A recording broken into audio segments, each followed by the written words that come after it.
how to factory reset Anbernic RG35XX.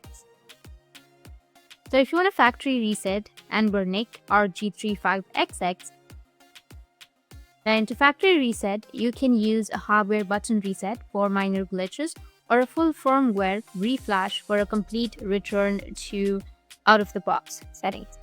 Because these devices run on micro SD cards, a true factory reset often involves overwriting the system card.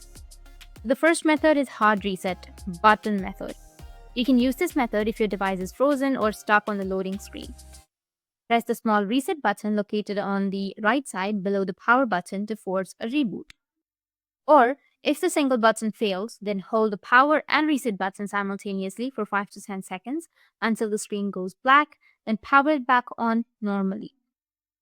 Or the second method is software factory reset.